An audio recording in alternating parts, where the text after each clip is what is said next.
If you've been to Brewerton and Fulton Speedways, you probably know the guy in front of us right now. Did some pit reporting and on-track reporting last year. He will be the voice in the tower this year at Fulton Speedway. In addition to that, as you can see on his shirt, he does a show called Turkey Talk, which is something that I'd like to see more people doing, so anything I can do to help Craig down the road. Craig Kingsbury, 37 years old, joining us right now. How are you, man? I haven't seen you, I think it was last off-season, right? Yeah, we've seen it. Well, I'd seen you last summer when I was doing the pit road stuff, and you wanted to get a word in because I'm the new fresh face, and that's going to be around. So, yeah, how you doing? Good. You did a great job, by the way. I really enjoyed what you did. So you got to be excited this year. You're going to be up in the tower at Fulton. I am super excited. So I was able to take the lead halfway through the season last year. You already did it. Yeah, I didn't know that. yeah. Okay. The highlight was running, I guess, Outlaw 200 weekend.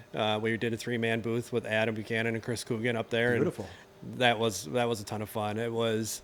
Before I left, I was super emotional because it's Fulton. That's where I grew up at. That's what I enjoyed, and now I'm calling the biggest event there. So I'm excited to go back to the 23 season and see where we're going to go. Yeah, and listen to all the other people who've been there and done that. I mean, you're the next in the line. That's got to make you feel good because you really moved up pretty quickly here. Yeah, it's taken off way faster than I thought it was going to. I thought I would still be the infield pit reporter guy, just sitting around with my thumb on my butt, to be honest with you. But how do you like it so far? How are you coming along? Honestly, I love it. Yeah. I absolutely love it. I love how it's progressing. I love shaking everybody's hand and signing the autographs and acting like a rock star, I guess, on Saturday nights. Well, how do you consider yourself? Are you more of a play-by-play guy? Are you more of a cheerleader? What's the way you approach Can I be this? a little bit of both? I guess that's the best place to be. Yeah, I mean, for sure. I'm definitely I'm still the fan, so I am the cheerleader with everybody. But yeah, I will call it play-by-play as you see it. Okay. Yep. What is the toughest thing about that versus what you were doing before? Staying on top of it, being witty, being smart, being on top of what's happening coming out of 3 and 4, and then what's happening going into 1 and 2, I guess. I mean, you have to keep your eyes on the track. You know the routine of it. But that's the toughest part of just trying to keep on top of the action all around. When I first got started, the toughest thing for me was that downtime, that 5 to 10 minutes maybe between the heats and the features. Yes. So that is, I would say that's difficult, but with the little binder that I have, reading the sponsors off, plugging the concession stands at 50-50 and all that kills that downtime just like that. So. And you need to have all that information because you need more information than you're actually going to need. Oh, for sure. Yeah, like my little binder it's packed full of notes and trinkets, and I got driver's notes of what I can talk about them and just try to plug everybody as much as we can. I would imagine with what you had before, being in the pits and being out on the track, must have been a great way to ease into it and kind of learn who's who. For sure. Yeah, I've gotten a good friendship with a lot of guys now. So being in the pits and being able to talk to the guys for the 5-10 minutes before the races and even after the races, and then even getting caught up in the heat of the moment. And if they don't want to talk to you, then they... Yeah, sometimes it's better to put the mic in the pocket, isn't it? Yeah, we just push it away. Yeah, we don't do face that. And go, I'm not going to put a mic in his face right now. Right, it's right. best to leave that alone. Yep. All right. And he's got something cool going on, too. Before we get to that, though, I want to thank Bicknell, of course, Troyer Dirt Car, and Swift Springs, and the good folks here at Jammers who gave me this little room. I checked. There is no ice cream in there now, Craig, but we'll make sure we get some before we leave.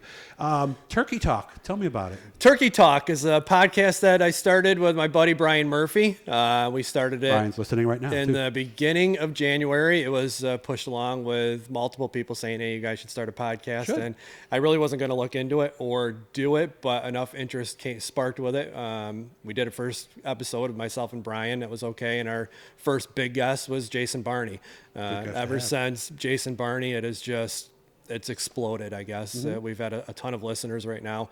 I think we're at over 20,000 listeners on the podcast. Wow. So we have a lot of listeners, and it's all over the country. I get messages daily from people in Arizona, Georgia, Louisiana that like the Northeast racing scene. And just want to know more about it. I had people in Georgia that were excited that Nick Krause was going to be at it. And I'm like, oh, this is insane. How do you guys know who Nick Krause is? But it's just friends of family that know Nick. They moved down south many years ago and are glad to hear that he's still racing. Yeah, I get a lot of that from people, too. It's nice I can still follow Northeast Racing. Right. How do people find Turkey Talk? So Turkey Talk, we have the Facebook page. It's obviously just Turkey Talk, but you can listen to it on Apple Podcast and on Spotify as well. Very good. I'm going to come up and see you sometime. You got to show me exactly what you're doing. For sure. My daughter's been bugging me to do that. Yeah, whenever for you a want to do it. long, It's long actually, time, we've so talked about possibly having you on an episode, to be honest with you. Be happy to do it. Yeah, So I think it would be. I'm better at this side than I am. That's okay. I'm better doing the interview than because I never know how long to go. Right. To say. That's not too bad. We try to keep them under about a half hour, 45 minutes. Okay. Anything longer than that, you lose everybody's interest and nobody pays attention. A half hour, 45 minutes is basically your ride to work or your ride home. You can catch it then. That seems to be the best way to do it. When's our next show?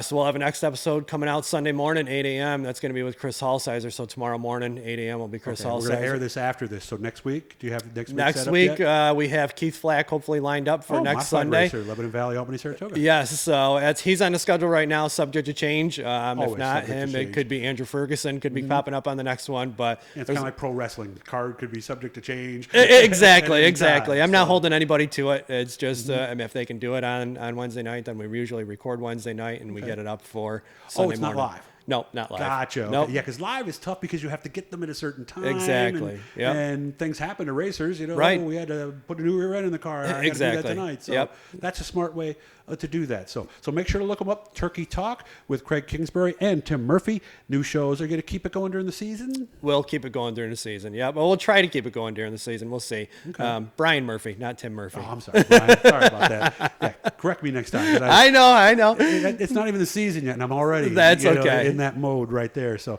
make sure to check them out. And I'm glad you had fun tonight. You like this place? Yeah, I've never been out. Last time I've been here is when it was Quaker Steak and Lube, Yep. and it's completely night and day. So really is, isn't it? Awesome turnout too. I was surprised really to see how was. many people came out here tonight. It's great to see everybody, and glad that you're doing this as well.